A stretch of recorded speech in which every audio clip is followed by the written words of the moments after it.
Yo, salut à tous, c'est Locan et bienvenue dans cette vidéo filmée en contre-plongée. C'est un petit peu particulier. On va parler aujourd'hui, on va faire un What's in my bag et on va parler du coup de mon Peak Design Everyday Backpack et de tout ce qu'il y a dedans. Donc c'est pour ça que vous êtes un petit peu plus bas par rapport à moi que d'habitude, puisque le sac est à côté. Moi je vais déballer petit à petit pour vous montrer ce qui se trouve à l'intérieur. Donc on va regarder le Peak Design Everyday Backpack. Si c'est un sac que vous connaissez pas, c'est la V2. Je vais vous le présenter en plus dans cette vidéo.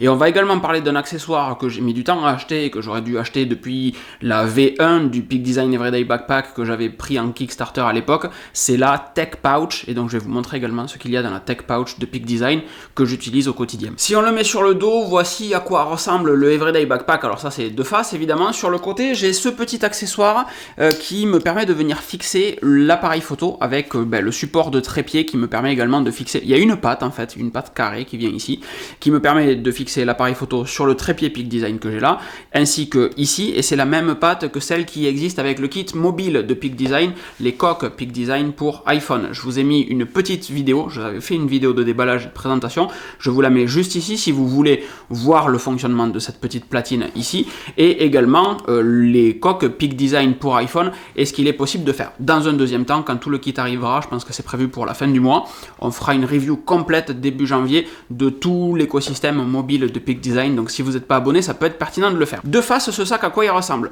On a ici ces petits accessoires tout simples qui permettent de venir accrocher le sac à l'endroit, à la hauteur où vous voulez. Donc typiquement, ça va permettre d'avoir les sangles, hop, qui sont... Donc là, si je le mets en biais, évidemment, ça marche pas. C'est plus ici, voilà.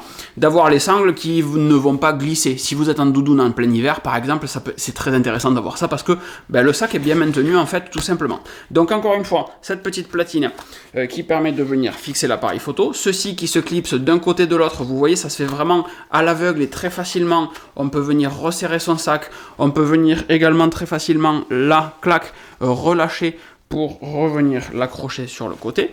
De dos, à quoi ça ressemble? Donc l'audio va être moins bon évidemment, j'espère que vous voyez bien. Ça ressemble à ça, ça fait un petit peu Tortue Ninja, j'essaye de me lever gentiment. Et de côté, ça ressemble à ça. Donc moi je fais 1m78 pour 87 kg. Et c'est un modèle de 30 litres. Il existe également en 20 litres.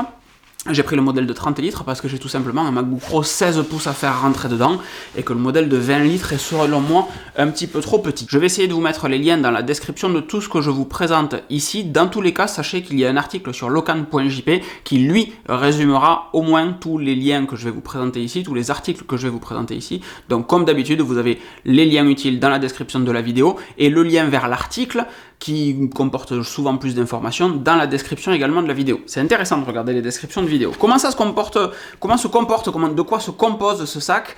On a une petite sangle sur le dessus, c'est cool. On en a une sur le côté aussi, c'est très cool. On en a une sur l'autre côté aussi, c'est toujours très cool. Comme ça, peu importe comment est posé votre sac, vous pouvez l'attraper. Ça, c'est très bien.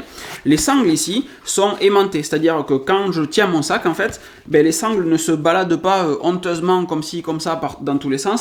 Elles sont aimantées là, ça ne bouge pas.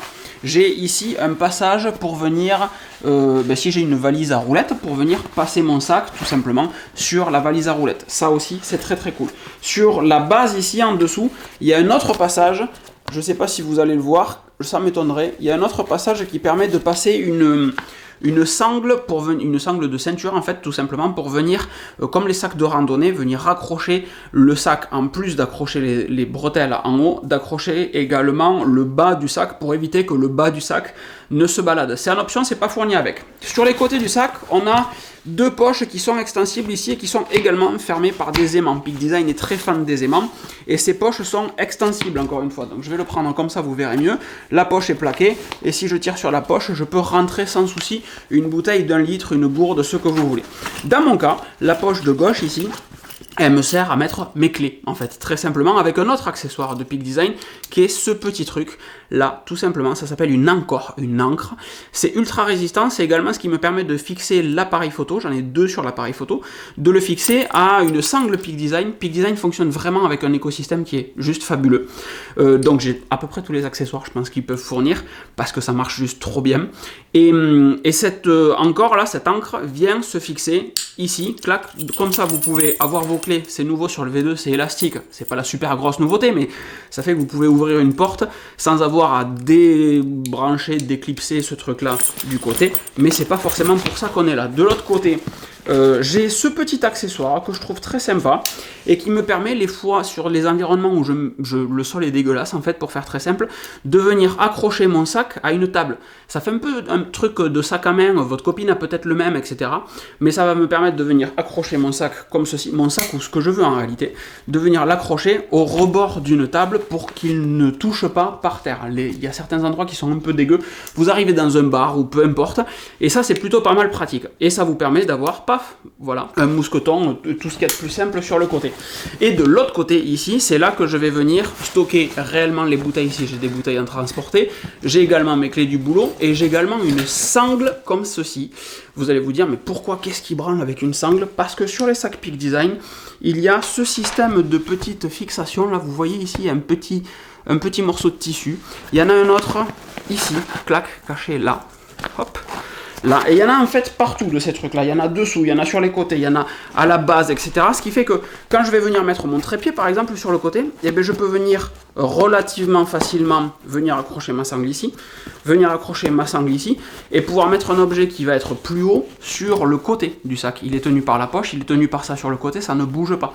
De la même manière, j'en ai paumé une des deux sangles en fait, normalement il y en a deux. De la même manière, je peux venir accrocher quelque chose sous le sac, puisque j'ai à nouveau ce type de sangle, juste, si tu veux bien t'en aller, juste ici. Donc je peux accrocher là, et je crois qu'il y en a en façade aussi ou quelque part, et il y en a d'autres, ici fermées par un aimant, elles sont là en fait les deux autres. Ici fermé par un aimant, j'ai à nouveau deux autres sangles, donc je peux venir fixer par exemple dessous un tapis pour dormir tout simplement, et à nouveau un aimant sur le dessous de ce sac. On n'est pas encore rentré dedans et vous voyez à quel point il est très bien pensé. Allez, on passe sur une vue par-dessus, le sac est face à vous, on a ici un système de mécanisme. Alors pareil, c'est assez chaud de filmer tout ça, mais on a un système de mécanisme qui fait qu'on ne peut pas ouvrir le sac si on vient vous le voler en fait, comme ceci. Il faut tirer sur ce mécanisme en même temps qu'on l'éloigne, clac, vous voyez, pour libérer le mécanisme. Ce qui fait également que votre sac se verrouille automatiquement dès que vous relâchez ça par-dessus, clac, votre sac se bloque. Vous avez une poche sur le dessus, l'intérieur est décomposé en 3 rangements. Vous avez des poches sur le côté ainsi qu'une poche cachée dans la fermeture éclair qu'il y a ici. On va commencer par la poche qui est là. Celle-ci s'ouvre, comme vous voyez, c'est un Peak Design Everyday Backpack de 30 litres. Et dans cette poche-là, on a la possibilité d'avoir ici une petite poche, encore une fois, aimantée. Donc vous le voyez, c'est là où moi j'ai tout simplement mon passeport et des documents qui peuvent être importants. Donc ils sont dans une poche cachée à l'intérieur d'une poche qu'on ne peut pas ouvrir si on ne connaît pas le principe. Et là, on a un gros rangement. Donc le sac fait 30 litres si on utilise en fait tout cet espace. C'est-à-dire que vous venez fermer, vous voyez, il y a plusieurs fixations ici. Si vous venez fermer sur le dernier de tout en haut, quand vous rentrez un sac par exemple dedans, ça fait un gros sac à dos, un sac pas du tout, une doudoune par exemple ou un manteau dedans, ça fait un gros sac mais vous pouvez le mettre là. Moi je stocke quoi dedans? J'ai actuellement un masque parce que c'est un peu l'ambiance du moment hélas, j'ai mon porte-carte et j'ai mon étui à lunettes SunGod. Donc hop, tout ceci va là-dedans, c'est un peu l'endroit où je mets du bordel. Si j'ai la souris, quand je vais au travail, je jette ma souris ici également. Là, cette poche, c'est un peu la poche à tout faire, la poche facile. Sur le dessus maintenant, on va toujours pas ouvrir, mais je vais le retourner pour que ça soit plus visuel pour vous. Clac. Donc j'ai toujours mes deux anses ici qui sont aimantés. Et sur cette poche-là, c'est ma poche préférée en fait de tout le sac parce que je peux accéder à tout ce qui est important pour moi sans avoir à ouvrir le sac en réalité. Donc là, j'ai deux petites poches ici. On va commencer par celle qui vous semble évidente, c'est celle-ci, avec le MacBook Pro 16 pouces à l'intérieur, que je vais sortir pour gagner en place. Je vous ai fait une review du MacBook Pro 16 pouces, j'ai aucune idée dans quel sens c'est, mais d'un côté, je vous mets la carte de ma review du MacBook Pro 16 pouces. Ici, vous voyez, il y a des petites flèches là, tout simplement parce que la profondeur de la poche, elle est réglable pour que le ras de votre ordinateur arrive en haut. Donc si vous avez un 14 pouces, un 13 pouces, vous pouvez remonter la poche pour qu'en fait elle soit à la bonne hauteur. Encore une fois, des petits aimants ici, vous voyez, et on a une deuxième poche qui elle peut servir à stocker des documents A4. Moi je m'en sers à stocker mon petit cahier dans lequel je prends des notes, tout simplement. Donc mon petit cahier est là, les fois où j'ai du papier, ça vient là également. Paf, c'est aimanté, c'est nickel. nickel, de telle sorte que quand je veux rentrer mon ordinateur, il n'y a pas de sujet, ça rentre direct. Là ensuite, j'ai à nouveau une autre petite poche dans laquelle je peux stocker plein de choses. Donc elle est relativement souple, elle est un peu bordélique. Ici j'ai un stylo, d'habitude j'ai un peu plus de trucs. J'ai ici deux autres poches que j'aimerais bien voir aimanter mais qui ne le sont pas. D'un côté les AirPods Pro, de l'autre côté c'est vide, ça dépend du moment, ça dépend de ce que j'ai à stocker, etc. Sur la V1 du Peak Design, cette poche était quand même bien plus facilement accessible, organisable, etc. Sur celui-ci, ils ont plus courbé le haut du sac, et donc en réalité, on a moins d'accès sur cette poche-là. C'est une évolution, un petit regret pour ma part. On a fait cette poche-là qui, encore une fois, est la poche la plus importante. Maintenant, on va ouvrir le sac, et donc je me remets de mon côté à moi. Je l'ouvre toujours du côté gauche, c'est-à-dire que mon côté droit, de par cette petite anse que je vous ai présentée précédemment, Peak Design a la bonne idée de faire des fermetures éclairs qui sont verrouillables, c'est-à-dire que, c'est pas prévu pour être utilisé à l'envers, vous en doutez, mais mes fermetures éclairs ont ici un petit rivet.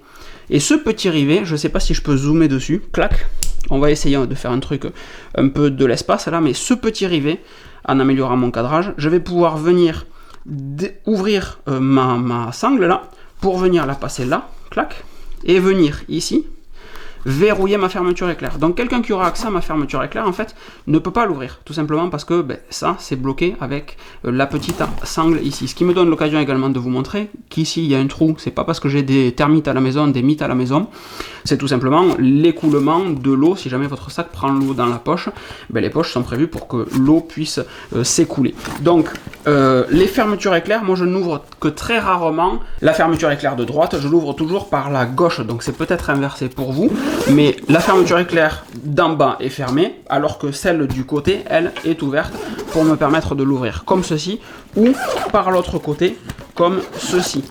Et c'est ça l'avantage de ce sac, c'est qu'en fait on peut l'ouvrir par les deux côtés. Par en haut si vous voulez venir attraper quelque chose qui se trouve sur les deux poches d'en haut. Si vous avez quelque chose de volumineux sur la poche d'en bas, et bien vous pouvez tout simplement utiliser la fermeture éclair d'en bas pour venir ouvrir plus facilement la partie d'en bas. C'est le cas quand j'allais en vélo au travail, j'avais mon antivol en bas.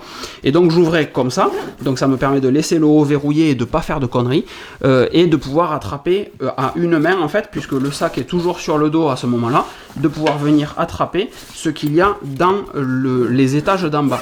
Donc maintenant qu'on a ouvert ceci, je vous montre ça dans un instant, maintenant qu'on a ouvert ceci, vous voyez qu'on a encore une fois des compartiments. Donc sur le 30 litres, on a réellement 1, 2, 3 étages. Le troisième étage, moi je l'ai viré, il est en fait ici. Vous voyez, c'est le même système, c'est un système de scratch en fait, et ces hauteurs, ces étagères, alors en fait je les fixe où je veux. Donc moi je veux 2 gros niveaux plus celui d'en haut, je pourrais en fait avoir 3 petits niveaux si je voulais. Et ensuite, ces volumes-là sont à nouveau compartimentables. Si vous voulez par exemple avoir des objectifs photo ou un petit truc qui vient être ici, avec un autre plus gros truc en profondeur là-bas. Donc 3 niveaux paramétrables ensuite sur la largeur à 3 niveaux eux aussi également. Super bien pensé. Sur l'intérieur des poches, on a ici un aimant, comme par hasard, avec pour moi une microfibre et un couteau au Pinel, ainsi qu'un AirTag, parce que ça fait bonne mesure et ça me permet de suivre un petit peu le sac, d'avoir des notifications si il s'est paumé, etc. Ici en bas, j'ai une poche avec une fermeture éclair, et à l'intérieur, j'ai à nouveau 2 autres compartiments, je ne sais pas si vous les voyez bien, c'est la poche que je vais utiliser pour stocker le chargeur MagSafe du MacBook Pro quand je pars en déplacement. Sur les V1 de ce sac, on avait cette poche-là qui était une grande poche dans laquelle on avait ce compartiment et ce compartiment. Donc on gagnait un compartiment en entier puisqu'on avait une grosse fermeture éclair sur tout ça, donc on pouvait foutre du bordel là et ensuite avoir du rangement ici, du rangement ici. C'est plus le cas maintenant.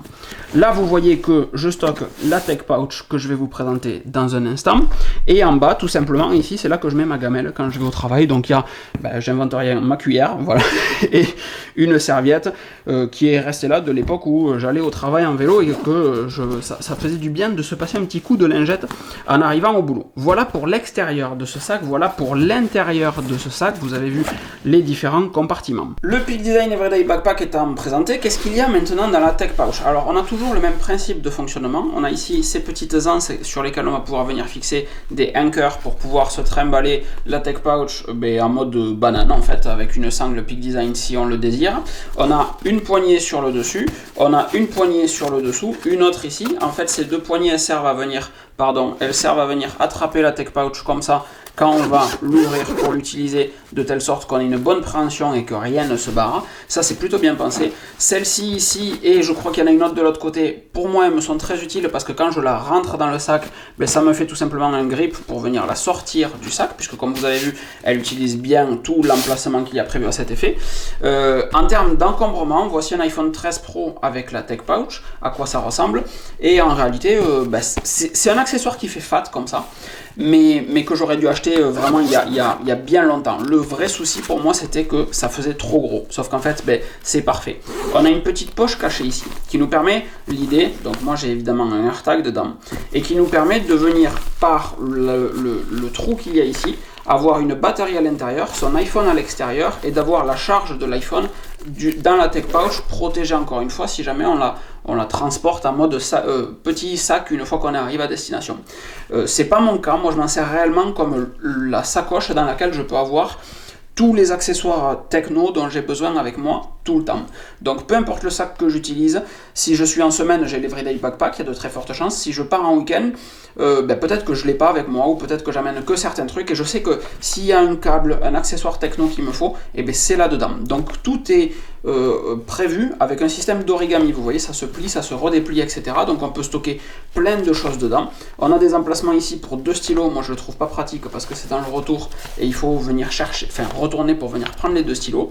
Et c'est là que la magie opère en fait. Donc là-dedans, j'ai mon casque Sony WX, je sais pas quoi, Mark IV, le 1000XM Mark IV, qui rentre là-dedans. Pourquoi? Parce qu'encore une fois, j'ai de l'espace là, j'ai ce retour qui revient davantage que ça c'est l'arrière, ça c'est l'avant, et j'ai de la place en fait pour venir stocker mon casque. Si je mets pas mon casque dedans, ma Tech Pouch, moi elle est pas bien grosse en fait. C'est juste qu'une fois que je mets le casque dedans, ça prend de la place.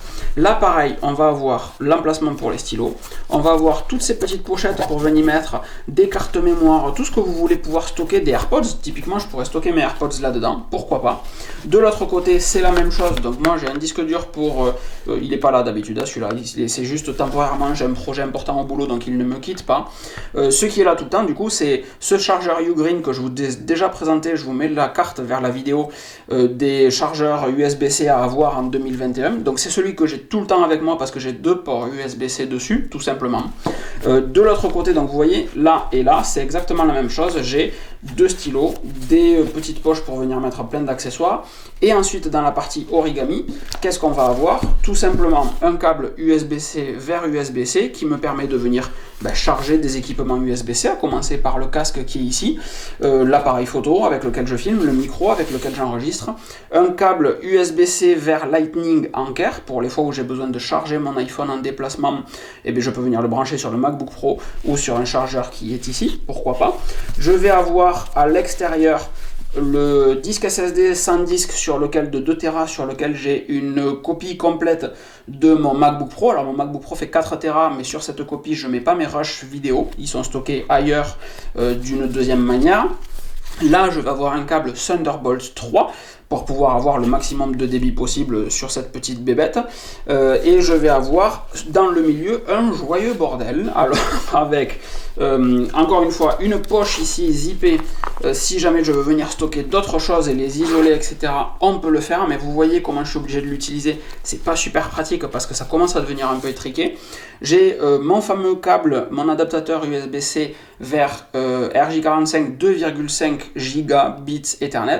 Je sais pas s'il existe toujours, la dernière fois que j'ai fait une vidéo dessus, j'ai voulu vous mettre le lien, et en fait je crois que Ugreen ne le propose plus, ce truc, c'est con parce qu'il était vraiment génial. De l'autre côté, j'ai le câble jack tout simplement pour le Sony, les fois où je veux écouter du son de meilleure qualité. Je prends l'habitude en fait maintenant de brancher le casque je vais y arriver, au MacBook Pro, parce que le son est de meilleure qualité quand c'est câblé que quand c'est en Bluetooth, et que comme enfin sur les MacBook Pro, je ne l'ai pas dit dans ma review, mais en bonne intelligence, ils ont mis la prise jack du côté gauche, gauche, et bien c'est pas gênant pour les droitiers. 91% de la population est droitière, et ils ont enfin compris que c'était pertinent de mettre les prises du côté gauche pour ne pas gêner quand on utilise le trackpad avec la main droite. Donc ça c'est calé là parce que il y a deux petites poches, pourquoi pas. Et ensuite j'ai deux adaptateurs, trois adaptateurs même. L'adaptateur USB-C vers Apple Watch pour recharger l'Apple Watch directement sur cet adaptateur là. Donc quand je suis en déplacement, je viens brancher ça comme ceci. J'ai ici l'USB-C vers Lightning. Je branche ça sur une prise. La montre aimantée là, elle peut charger. L'iPhone est branché de l'autre côté et je peux recharger les deux durant la nuit. Ça, c'est plutôt pratique puisque le chargeur duo d'Apple est très cher et ne me correspond pas. Le silicone blanc d'Apple, là, je l'aime vraiment pas du tout. J'ai un adaptateur Lightning vers HDMI plus Lightning pour pouvoir regarder des vidéos. Ça arrive très rarement, mais je l'ai en fait parce que c'est les fois où je l'ai pas que je me dis on aurait pu brancher mon iPhone, ça aurait marché. Bon, mais voilà, donc je l'ai toujours dans la sacoche, c'est pas pour la place que ça prend. Lui, par contre, je m'en sers régulièrement, c'est du Lightning vers carte SD qui me permet donc de décharger les photos de l'appareil photo sur l'iPhone directement, les fois où j'ai pas mon Mac par exemple, ou les fois où je veux juste aller vite et pouvoir les consulter rapidement sans avoir à sortir tout le bordel du MacBook Pro. Je branche sur l'iPhone, ça me permet de les éliminer rapidement et ou d'avoir la synchronisation via iCloud directement pour avoir une sauvegarde en plus des cartes mémoire qui sont dessus si j'ai pas le MacBook Pro encore une fois. Voilà à quoi ressemble la Tech Pouch de Peak Design et l'usage que j'en fais. Encore une fois, tout rentre dedans, je trouve ça admirable que ce petit accessoire puisse tout stocker facilement. Donc hop, vous voyez, j'ai pas. Par contre, ça peut être un peu gros, mais ça s'utilise quand même relativement facilement. Évidemment, vous rajoutez à tout ce que je viens de vous présenter le Sony A7 Mark III que j'utilise pour filmer et pour prendre des photos, monté avec un Sigma 2470F 2.8 et le Rode VideoMic Pro, je crois, VideoMic NTG, que j'utilise du coup pour la captation audio. Vous avez tout ça sur locan.jp/about. La page est relativement à jour du matériel que j'utilise, enfin pas relativement à jour, elle est carrément à jour du matériel que j'utilise. Donc vous pouvez tout simplement consulter cette page là pour voir le matériel qu'il y a autour. Typiquement les enceintes, la télé, etc. Le matériel réseau, tout est à jour là-dessus. J'espère que cette vidéo vous aura plu. Si c'est le cas, mettez des petits pouces, mettez des commentaires, partagez-la autour de vous, ça peut être très très cool.